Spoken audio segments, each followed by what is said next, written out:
Act One of the Tragedy of Romeo and Juliet by William Shakespeare. The Prologue. Enter Chorus. Chorus. Two households, both alike in dignity, in fair Verona where we lay our scene, from ancient grudge break to new mutiny, where civil blood makes civil hands unclean. From forth the fatal loins of these two foes, a pair of star-crossed lovers take their life, whose misadventured piteous overthrows doth with their death bury their parents' strife. The fearful passage of their death-marked love, and the continuance of their parents' rage, which but their children's end naught could remove, is now the 2 hours' traffic of our stage, the which, if you with patient ears attend, what here shall miss, our toil shall have strive to mend. Exit.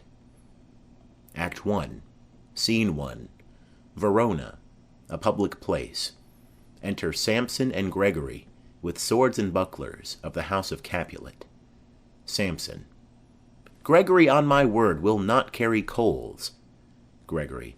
No, for then we should be colliers. Samson. I mean, and we be in choler, will draw. Gregory.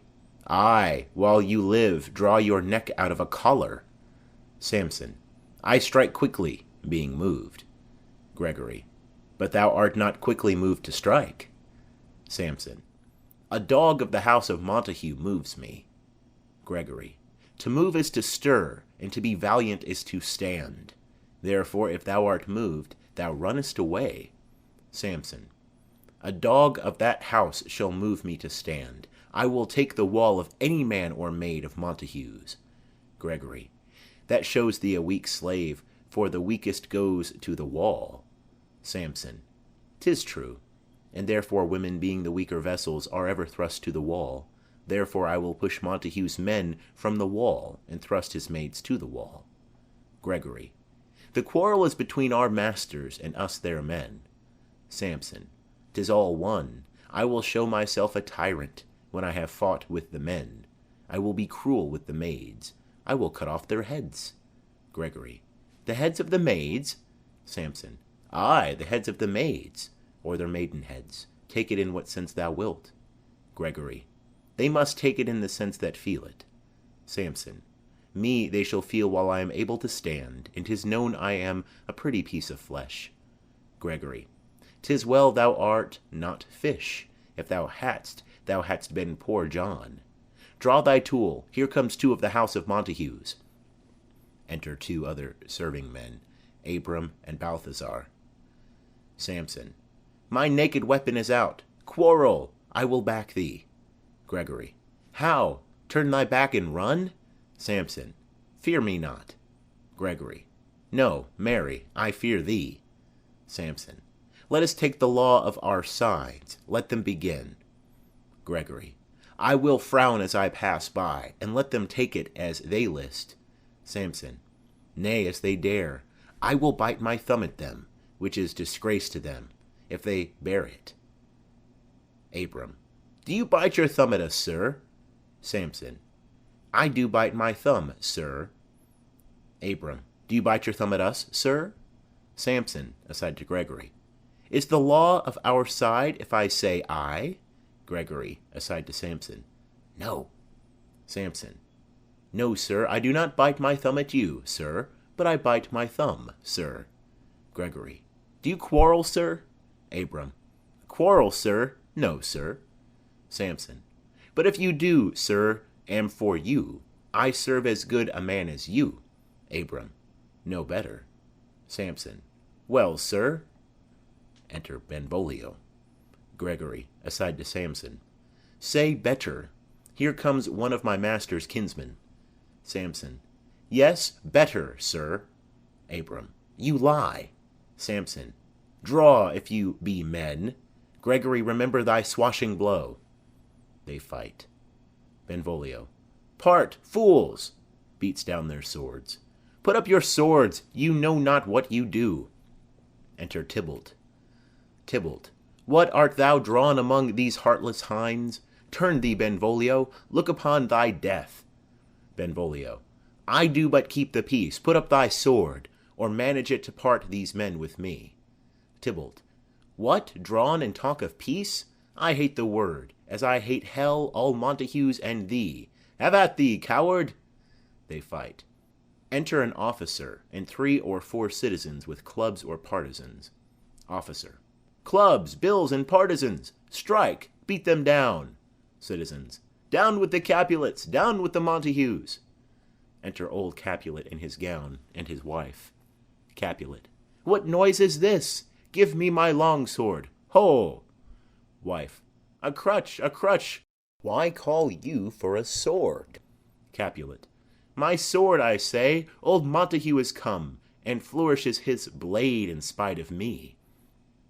Enter old Montague and his wife. Montague. Thou villain Capulet, hold me not, let me go. Montague's wife. Thou shalt not stir 1 foot to seek a foe. Enter Prince Escalus with his train. Prince. Rebellious subjects, enemies to peace, profaners of this neighbour-stained steel, will they not hear? What, ho! You men, you beasts, that quench the fire of your pernicious rage with purple fountains issuing from your veins. O pain of torture from those bloody hands, throw your mistempered weapons to the ground and hear the sentence of your moved prince. 3 civil brawls, bred of an airy word, by thee, old Capulet, and Montague, have thrice disturbed the quiet of our streets, and made Verona's ancient citizens cast by their grave beseeming ornaments to wield old partisans, and hands as old, cankered with peace. Depart your cankered hate. If ever you disturb our streets again, your lives shall pay the forfeit of the peace. For this time all the rest depart away. You, Capulet, shall go along with me, and Montague, come you this afternoon, to know our farther pleasure in this case. To old Freetown, our common judgment place. Once more, on pain of death, all men depart. Exunt. All but Montague, his wife, and Benvolio. Montague. Who set this ancient quarrel new abroach? Speak, nephew, were you by when it began? Benvolio. Here were the servants of your adversary, and yours, close fighting ere I did approach. I drew to part them. In the instant came the fiery Tybalt with his sword prepared, which, as he breathed defiance to my ears, he swung about his head and cut the winds, who, nothing hurt withal, hissed him in scorn, while we were interchanging thrusts and blows, came more, and fought on part and part, till the prince came, who parted either part. Montague's wife. Oh, where is Romeo? Saw you him to-day? Right glad I am he was not at this fray. Benvolio. Madam, an hour before the worshipped sun peered forth the golden window of the east, a troubled mind drave me to walk abroad, where underneath the grove of sycamore that westward rooteth from the city's side, so early walking did I see your son. Towards him I made, but he was ware of me, and stole into the covert of the wood. I, measuring his affections by my own, which then most sought were most might not be found, being one too many by my weary self, pursued my humour, not pursuing his, and gladly shunned who gladly fled from me. Montague. Many a morning hath he there been seen, with tears augmenting the fresh morning's dew, adding to clouds more clouds with his deep sighs. But all so soon as the all-cheering sun should in the farthest east beam to draw the shady curtains from Aurora's bed, away from light steals home my heavy son, and private in his chamber pens himself, shut up his windows, locks fair daylight, and makes himself an artificial night. Black and portentous must this humour prove, unless good counsel may the cause remove. Benvolio. My noble uncle, do you know the cause? Montague. I neither know it nor can learn of him. Benvolio. Have you importuned him by any means? Montague. Both by myself and many other friend, but he, his own affection's counsellor, is to himself, I will not say how true, but to himself so secret and so close, so far from sounding and discovery, as is the bud bit with an envious worm, ere he can spread his sweet leaves to the air, or dedicate his beauty to the sun. Could we but learn from whence his sorrows grow, we would as willingly give cure as know. Enter Romeo. Benvolio. See, where he comes! So please you step aside, I'll know his grievance, or be much denied. Montague. I would thou wert so happy by thy stay to hear true shrift. Come, madam, let's away. Exunt. Montague and wife. Benvolio. Good morrow, cousin. Romeo. Is the day so young? Benvolio. But new struck 9. Romeo. Ay me, sad hours seem long. Was that my father that went hence so fast? Benvolio. It was. What sadness lengthens Romeo's hours? Romeo. Not having that which having makes them short. Benvolio. In love? Romeo. Out. Benvolio. Of love? Romeo. Out of her favour, where I am in love. Benvolio. Alas, that love, so gentle in his view, should be so tyrannous and rough in proof. Romeo. Alas, that love, whose view is muffled still, should without eyes see pathways to his will. Where shall we dine? O me, what fray was here? Yet tell me not, for I have heard it all. Here's much to do with hate, but more with love. Why then, O brawling love, O loving hate? O anything of nothing first create? O heavy lightness, serious vanity, misshapen chaos of well-seeming forms, feather of lead, bright smoke, cold fire, sick health, still waking sleep, that is not what it is, this love feel I, that feel no love in this. Dost thou not laugh? Benvolio. No, coz, I rather weep. Romeo. Good heart, at what? Benvolio. At thy good heart's oppression. Romeo. Why, such is love's transgression. Griefs of mine own lie heavy in my breast, which thou wilt propagate, to have it pressed with more of thine. This love that thou hast shown doth add more grief to much of mine own. Love is a smoke raised with the fume of sighs, being purged, a fire sparkling in lovers' eyes, being vexed, a sea nourished with lovers' tears. What is it else? A madness most discreet, a choking gall, and a preserving sweet. Farewell, my coz.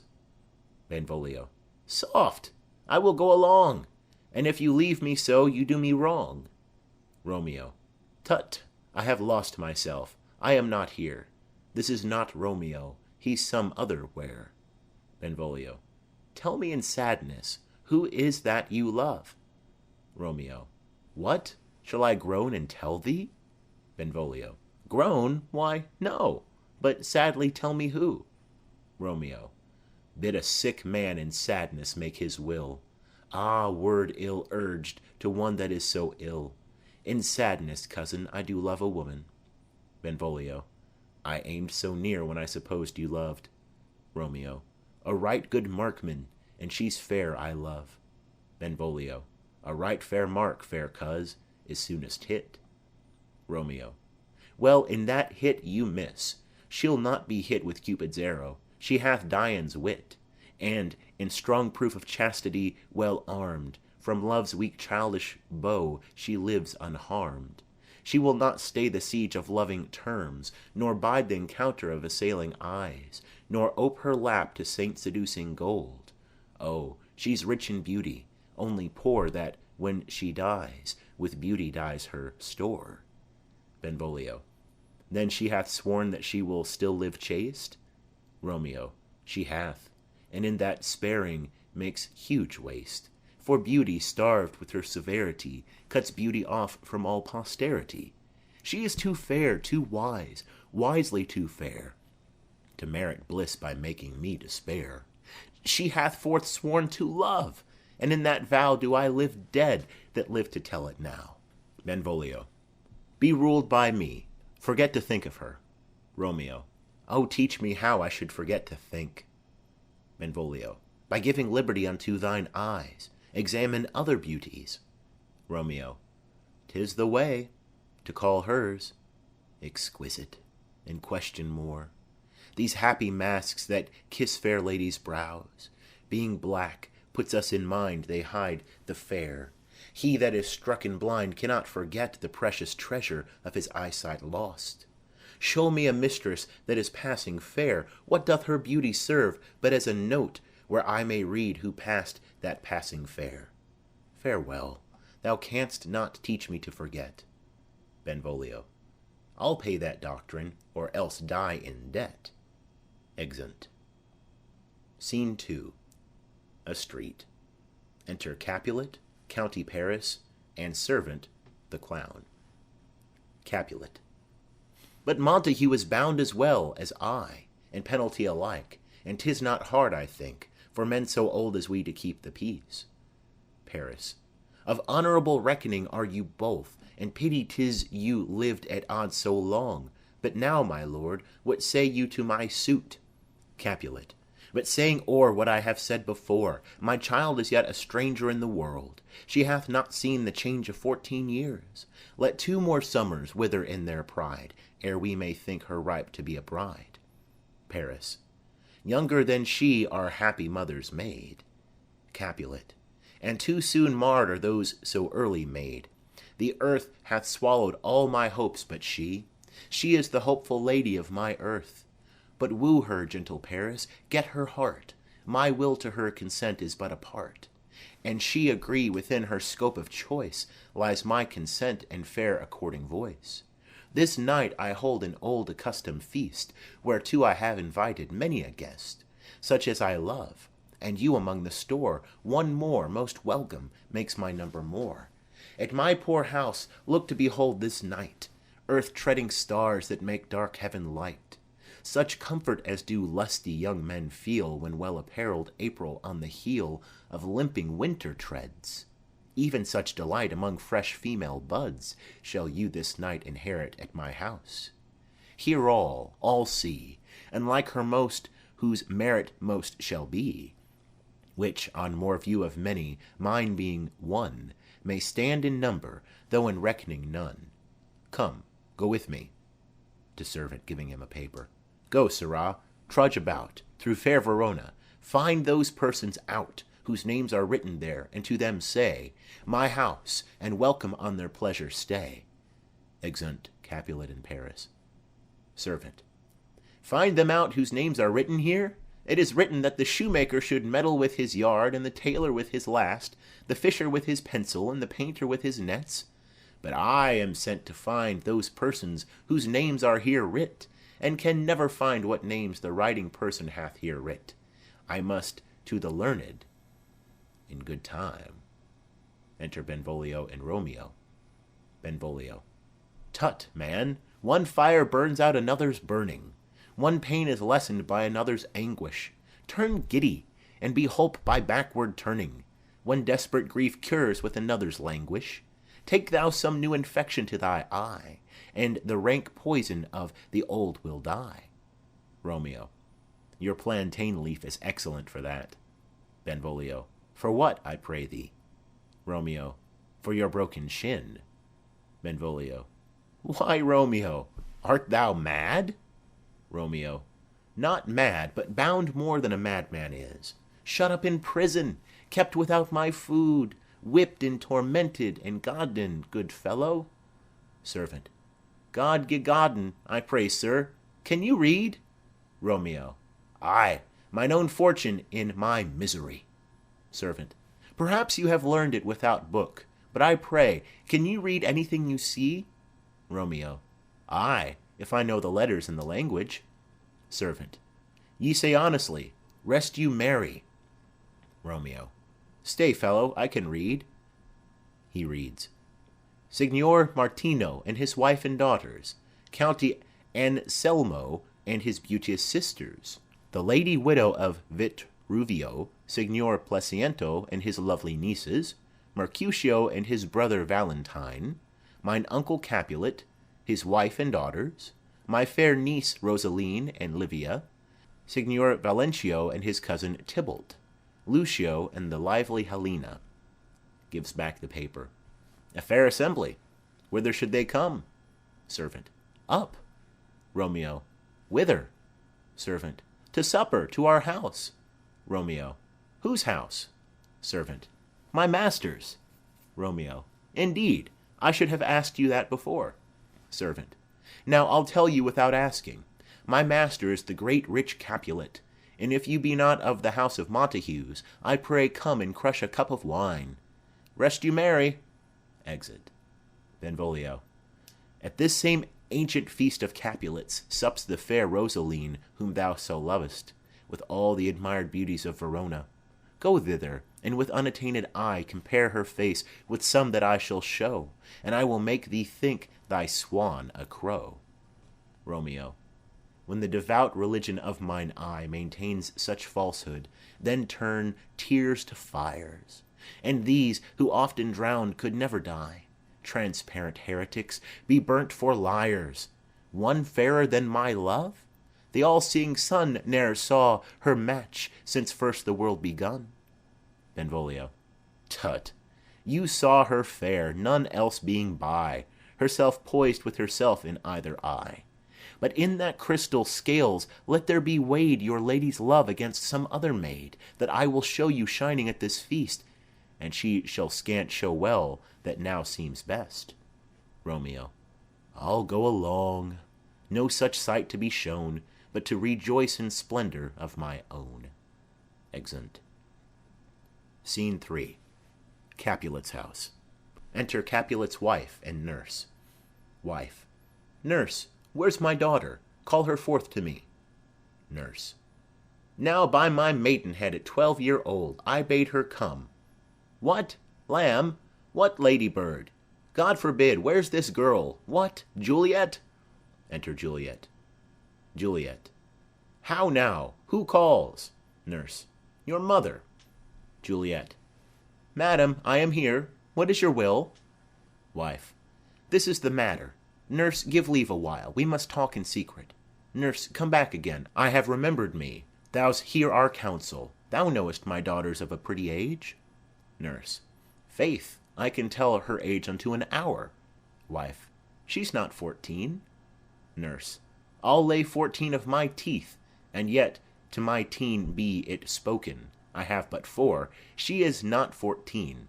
How long is it now to Lamistide? Wife. A fortnight and odd days. Nurse. Even or odd, of all days in the year, come Lammas Eve at night, shall she be 14. Susan and she, God rest all Christian souls, were of an age. Well, Susan is with God. She was too good for me. But as I said, on Lammas Eve at night shall she be 14. That shall she marry. I remember it well. 'Tis since the earthquake, now 11 years, and she was weaned. I never shall forget it.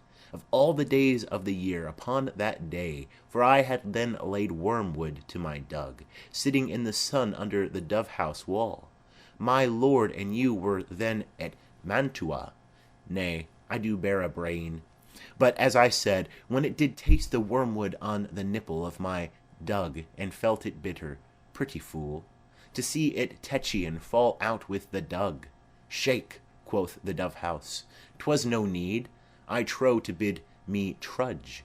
And since that time it is 11 years, for then she could stand high lone. Nay, by the rood, she could have run and waddled all about, for even the day before she broke her brow. And then my husband, God be with his soul, was a merry man, took up the child. Yea, quoth he, dost thou fall upon thy face? Thou wilt fall backward when thou hast more wit. Wilt thou not, Jule?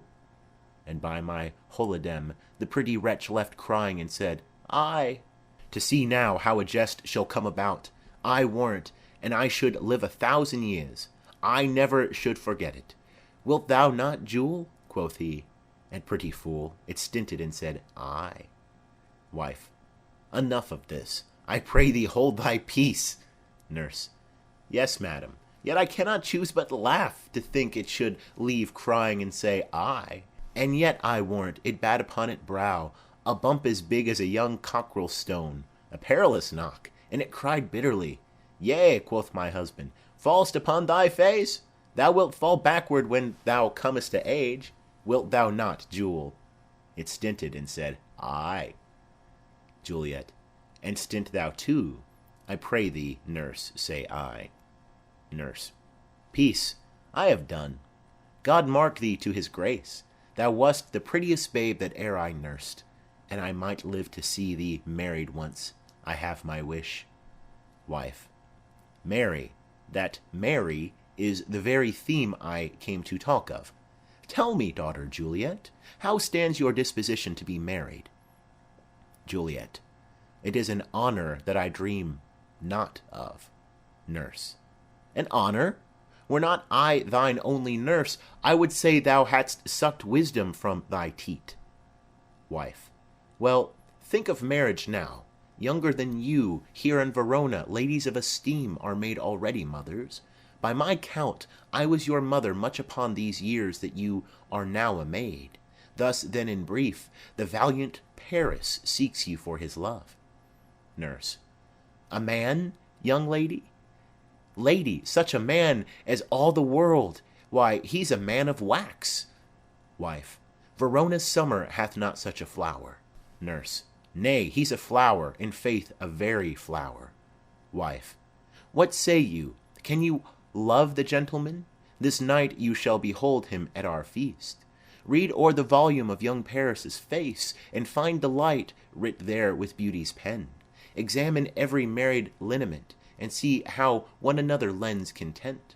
And what obscured in this fair volume lies, find written in the margent of his eyes, this precious book of love, this unbound lover. To beautify him only lacks a cover. The fish lives in the sea, and 'tis much pride for fair without the fair within to hide. That book in many's eyes doth share the glory, that in gold clasps locks and the golden story. So shall you share all that he doth possess, by having him, making yourself no less. Nurse. No less? Nay, bigger. Women grow by men. Wife. Speak briefly. Can you like of Paris's love? Juliet. I'll look to like, if looking liking move, but no more deep will I indart mine eye than your consent gives strength to make it fly. Enter serving man. Serving man. Madam, the guests are come, supper served up. You called, my young lady asked for, the nurse cursed in the pantry, and everything in extremity. I must hence to wait. I beseech you follow straight. Wife.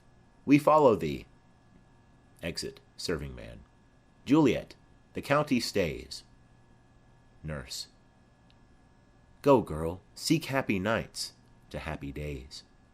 Exeunt. Scene 4. A street.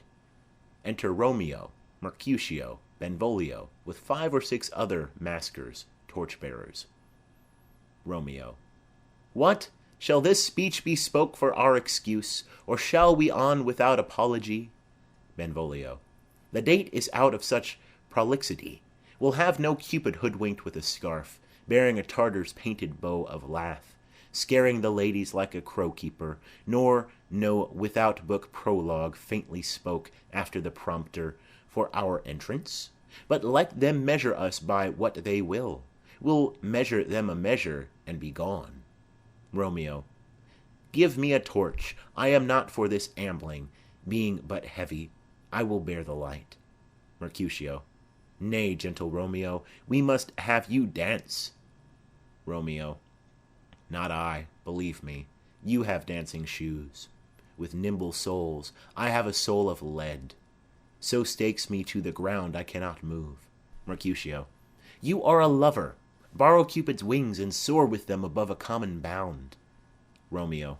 I am too sore and pierced with his shaft to soar with his light feathers, and so bound I cannot bound a pitch above dull woe. Under love's heavy burthen do I sink. Mercutio. And to sink in it, should you burthen love, too great oppression for a tender thing. Romeo. Is love a tender thing? It is too rough, too rude, too boisterous, and it pricks like thorn. Mercutio. If love be rough with you, be rough with love.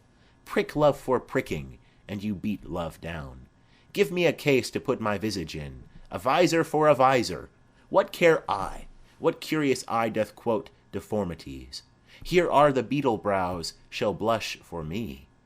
Benvolio. Come, knock and enter, and no sooner in, but every man betake him to his legs. Romeo. A torch for me. Let wantons light of heart tickle the senseless rushes with their heels, for I am proverbed with a grandsire phrase. I'll be a candle holder and look on. The game was ne'er so fair, and I am done. Mercutio. Tut, done's the mouse, the constable's own word. If thou art done, we'll draw thee from the mire of this Sir Reverence love, wherein thou stick'st up to the ears. Come, we burn daylight. Ho! Romeo. Nay, that's not so. Mercutio. I mean, sir, in delay. We waste our lights in vain, like lamps by day. Take our good meaning, for our judgment sits 5 times in that, ere once in our 5 wits. Romeo. And we mean well in going to this mask, but 'tis no wit to go. Mercutio. Why, may one ask? Romeo. I dreamt a dream tonight. Mercutio. And so did I. Romeo. Well, what was yours? Mercutio. That dreamers often lie. Romeo. In bed asleep, while they do dream things true. Mercutio. Oh, then I see Queen Mab hath been with you. She is the fairy's midwife, and she comes in shape no bigger than an agate stone on the forefinger of an alderman, drawn with a team of little atomies, athwart's men's noses as they lie asleep. Her wagon spokes made of long spinners' legs, the cover of the wings of grasshoppers, her traces of the smallest spider's web, her collars of the moonshine's watery beams, her whip of cricket's bone, the lash of film, her wagoner a small grey-coated gnat, not half so big as a round little worm pricked from the lazy finger of a maid. Her chariot is an empty hazel-nut, made by the joiner squirrel or old grub, time out a mind the fairies' coachmakers. And in this state she gallops night by night through lovers' brains, and then they dream of love, or courtiers' knees that dream on kerseys straight, or lawyers' fingers who straight dream on fees, or ladies' lips who straight on kisses dream, which oft the angry Mab with blisters plagues, because their breaths with sweetmeats tainted are. Sometimes she gallops o'er a courtier's nose, and then dreams he of smelling out a suit. And sometime comes she with a tithe-pig's tail, tickling a parson's nose as a lies asleep. Then dreams he of another benefice. Sometimes she driveth o'er a soldier's neck. And then dreams he of cutting foreign throats, of breaches, ambuscados, Spanish blades, of healths 5 fathom deep. And then anon drums in his ear, at which he starts and wakes, and being thus frightened, swears a prayer or 2 and sleeps again. This is that very Mab that plats the manes of horses in the night, and bakes the elf-locks in foul sluttish hairs, which one untangled much misfortune bodes. This is the hag, when maids lie on their backs, that presses them and learns them first to bear, making them women of good carriage. This is she. Romeo. Peace, peace, Mercutio, peace. Thou talk'st of nothing. Mercutio.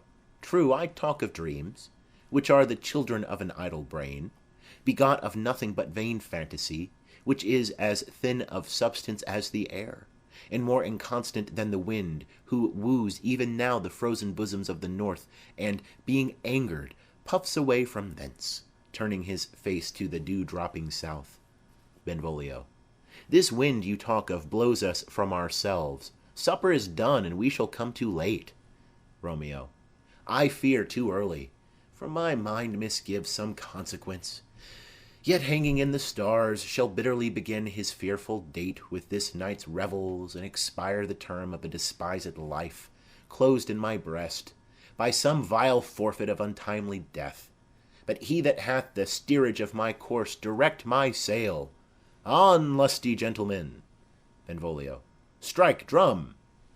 They march about the stage. Exunt. Scene 5. Capulet's house. Serving men come forth with napkins. First Servant. Where's Potpan, that he helps not to take away? He shift a trencher, he scrape a trencher. Second Servant. When good manners shall lie all in one or two men's hands, and they unwashed too, 'tis a foul thing. First Servant. Away with the joined stools, remove the court cupboard, look to the plate. Good, thou, save me a piece of marchpane, and, as thou loves me, let the porter let in Susan Grindstone, and Nell, Anthony, and Potpan. Second Servant. Aye, boy, ready. First Servant. You are looked for and called for, asked for and sought for, in the great chamber. Third Servant. We cannot be here and there too. Cheerly, boys, be brisk a while, and the longer liver take all. Exunt. Enter the maskers. Enter with servants. Capulet, his wife, Juliet, Tybalt, and all the guests and gentlewomen to the maskers. Capulet. Welcome, gentlemen. Ladies that have their toes unplagued with corns will have a bout with you. Aha, my mistresses, which of you all will now deny to dance? She that makes dainty, she, I'll swear, hath corns. Am I come near ye now? Welcome, gentlemen. I have seen the day that I have worn a visor and could tell a whispering tale in a fair lady's ear, such as would please. 'Tis gone, 'tis gone, 'tis gone. You are welcome, gentlemen. Come, musicians, play. A hall, give room, and foot it, girls. Music plays, and they dance. More light, you knaves, and turn the tables up, and quench the fire, the room is grown too hot. Ah, sirrah, this unlooked-for sport comes well. Nay, sit, good cousin Capulet, for you and I are past our dancing days. How long is it now since last yourself and I were in a mask? Second Capulet. By Our Lady 30 years. Capulet. What, man? 'Tis not so much, 'tis not so much, 'tis since the nuptial of Lucentio. Come Pentecost as quickly as it will, some 25 years, and then we masked.